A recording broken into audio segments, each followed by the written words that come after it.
Hello dear students and parents, देखिए finally बहुत इंतज़ार के बाद जेईई मेन का रिज़ल्ट फाइनली डिक्लेयर हो गया है। अब आपको पता चल चुका है कि आप एडवांस के लिए एलिजिबल हैं या नहीं।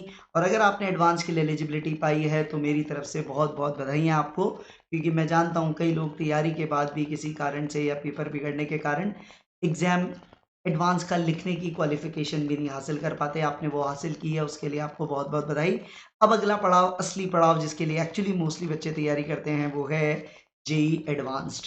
तो अब जेईई एडवांस के लिए आपको तैयारी तो आपकी चल ही रही है, फटाफट से आपको आगे क्या करना है। जेईई मेन से आपने पात्रता हासिल कर ली है कि आप जेईई एडवांस के लिए क्वालिफाई हो गए हैं। अब आपको क्या करना है, देखिए jeeadvance.ac.in जो इनकी ऑफिशियल साइट है, वहाँ पे आपको जाना है। देखिए अपडेट आ चुकी है, आज शाम से रजिस्ट्रेशन शुरू होंगे। जेईई एडवांस का आपको फॉर्म भरना है, आज शाम से शुरू होंगे और शाम 20 तारीख की शाम 5 बजे तक आपको फॉर्म भरना है और 21 की शाम 5 बजे तक आप फ़ी पे कर सकते हैं। तो ये आपको काम मैं कहूँगा आज नहीं तो कल परसों में ही आप इसको कवर अप कर लें, ये अपने लिए सबसे इम्पोर्टेंट है। जैसे ही आप यहाँ क्लिक करेंगे, लेट्स से मैं रजिस्टर पे क्लिक करता हूँ, तो ये मुझे एक नए पॉपअप विंडो की तरफ लेके जाएगा जो कि jeeadvance.nic.in है, जो इनका पोर्टल है जिस पे आपको साइन इन करना है। देखिए एक फॉरेन नेशनल कैंडिडेट्स, उसमें आपको नहीं जाना है। जेईई मेन 2020 कैंडिडेट्स जो एडवांस का एग्जाम कोरोना के कारण नहीं लिख पाए थे, जिनके लिए वन टाइम मेजर है, उनके लिए आपको तो यहीं जाना है। रजिस्टर्ड कैंडिडेट साइन इन, यहीं पे मेरे को आपको जेईई मेन का भी हो सकता है अलग से साइन इन मिलेगा, बट जो भी मिलेगा आपको जेईई मेन के ही रजिस्ट्रेशन लॉगिन आईडी पासवर्ड से यहाँ पे एंट्री मारनी है। और यहाँ एंट्री मारने देगा मतलब आप क्वालिफाइड हैं, एलिजिबल हैं, वरना शायद वो उसका आपको एक्टिवेटेड ही नहीं होगा। तो यहाँ आपको लॉगिन करना पड़ेगा और पासवर्ड सेलेक्ट करना पड़ेगा, ठीक है। तो ये भी वेबसाइट अभी अपडेट यहाँ पे नहीं हुई है, बट इसी लिंक पे आपको आना रहेगा। अब यहाँ देखिए important instruction for JEE main qualified candidates, मैं मान रहा हूँ आप जेईई मेन क्वालिफाइड वाले ही मेरे इस वीडियो के लिए मैं उनको टारगेट कर रहा हूँ। देखिए सबसे पहले कितने रुपए आपको देने हैं, तो भाई फीमेल कैंडिडेट्स के लिए 1400 रुपये फीस है। जो रिजर्वेशन कैटेगरीज से आते हैं, SC ST, physically disabled, they are 1400, but बाकी सारे कैंडिडेट्स के लिए 2800 रुपये। और फॉरेन नेशनल्स और बाकी के लिए आप देख सकते हैं, यहाँ पे आपको नजर आएगा। तो नॉर्मली सामान्य बॉयज़ के लिए 2800 रुपये, बाकी सबके लिए 1400 रुपये की फीस है।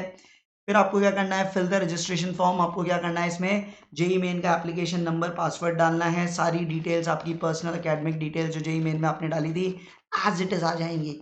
अब आपको क्या करना है, यहाँ पे एक एडिशनल फ़ोन नंबर और ईमेल आईडी देने की व्यवस्था होगी, वो आप दे सकते हैं। और उसके बाद आपको क्या देनी है, चॉइस ऑफ एग्जामिनेशन सिटीज़। जो सिटीज़ की लिस्ट है उसमें से 8 सिटीज़ जहाँ पे हो सकता है, आपको चॉइसेस अप टू 8 देनी है। क्लास 12th की एग्जामिनेशन रोल नंबर वगैरह अगर पहले नहीं डाले थे तो वो डिटेल्स आपको और डालनी है, और कुछ नया नहीं करना है। हाँ, डॉक्यूमेंट्स क्या-क्या लगेंगे, ऐसे बहुत सारे फ़ोन्स आते हैं हर साल, इस बार भी आने शुरू हो गए हैं। तो देखिए, जितने भी कैंडिडेट्स हैं, भले ही रिज़र्व कैटेगरी के हों या फीमेल या ओबीसी, कुछ भी माने, सबके लिए एक चीज़ मैंडेटरी है, क्लास 10th, अगर उसमें डेट ऑफ बर्थ है तो, अदरवाइज़ बर्थ सर्टिफिकेट। तो क्लास 10th ही मेरे हिसाब से आप लिए काम कर जाएगी। तो क्लास 10th जहाँ पे आपकी डेट ऑफ बर्थ लिखी हुई है, ये सबके लिए मैंडेटरी है अपलोड करना स्कैन करके पीडीएफ फॉर्मेट में 50 केबी से 300 केबी के साइज़ में। उसके बाद जिन्होंने 2019-20 जो एलिजिबल हैं, जिन्होंने 12th पास कर ली थी 19-20 में, जिनके पास उनकी अंक तालिका 12th क्लास की है, उनको 12th क्लास की मार्कशीट भी देनी है। अगर 2021 में भी आपकी मार्कशीट आ चुकी है तो दे सकते हैं, ऑनलाइन वाली को शायद देने की इतनी ज़रूरत अभी नहीं है। तो 19-20 में जिन्होंने 12th पास किया था उन्हें तो डालनी ही है, वही 50 से 300 केबी के अंदर आपको पीडीएफ को बना के डालना है। मेनली कैंडिडेट्स को यही करना है। उसके अलावा फिर अगर आप किसी रिजर्व कैटेगरी से हैं, SC, ST, OBC, NCL, general, EWS candidates, तब आपको यहाँ पे कैटेगरी सर्टिफिकेट भी डालना है आपका 50 केबी से 300 केबी के बीच में। एडिशनल कैटेगरी सर्टिफिकेट भी आप डाल सकते हैं, फिजिकली डिसेबल्ड वालों के लिए भी है, और फिर नेम चेंज और वो बाकी चीज़ें आपके लिए देखिएगा। अगर एप्लीकेबल है तो मेनली आपको कैटेगरी सर्टिफिकेट लेना है। हाँ, अगर वो सर्टिफिकेट अभी नहीं बना हुआ है, 1 अप्रैल के बाद का, स्पेसिफिकली ईडब्ल्यूएस और ओबीसी एनसीएल के लिए, तो उसके लिए भी आप डिक्लेरेशन दे सकते हैं कि भाई मैं एग्ज़ाम से पहले-पहले तक, 3 तारीख के पहले-पहले 2 तारीख तक मैं बना के अपलोड कर दूँगा, वो भी मैं भी आपको बताऊँगा।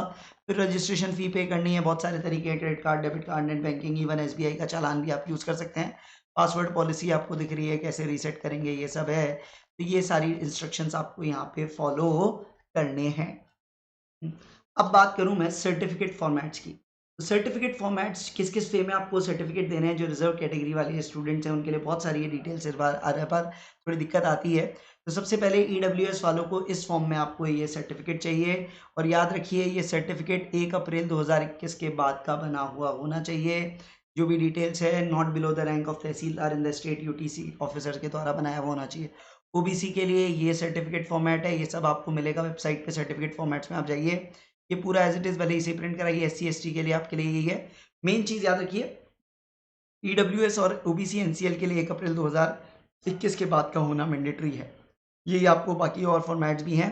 और अगर अभी आपके पास सर्टिफिकेट नहीं है तो क्या करना है, तो वो जो आपको क्या कहते हैं अपन डिक्लेरेशन देना है, वो देखिए मैं आपको बता रहा हूँ, ये देखिए declaration by the candidate in lieu of OBC NCL certificate. अगर नहीं है तो अभी ये पासपोर्ट साइज फोटो, आपके रोल नंबर वगैरह, मोबाइल नंबर, ईमेल और आपके फादर मदर और आपके सिग्नेचर के साथ यहाँ पे देना है। बट यहाँ पे आप कह रहे हैं कि 2 अक्टूबर को शाम 5 बजे से पहले मैं वो सर्टिफिकेट्स लेके अपलोड कर दूंगा। ऐसे ही जनरल ईडब्ल्यूएस कैंडिडेट के लिए भी ये डिक्लेरेशन है। तो फटाफट से इस प्रोग्रेस को, काम को कर लीजिएगा। शाम को एक बार स्टार्ट हो जाने दीजिए लिंक। कई बार स्टार्टिंग में थोड़े इश्यूज आते हैं, तो मैं कहूँगा आप या तो आज देर रात या कल इसको ट्राई कीजिएगा और इसको फिल करके अपना सारा ध्यान अपनी एडवांस की प्रिपरेशन में लगाइए। And I am quite hopeful आप वहाँ भी बहुत अच्छा करेंगे। All the best.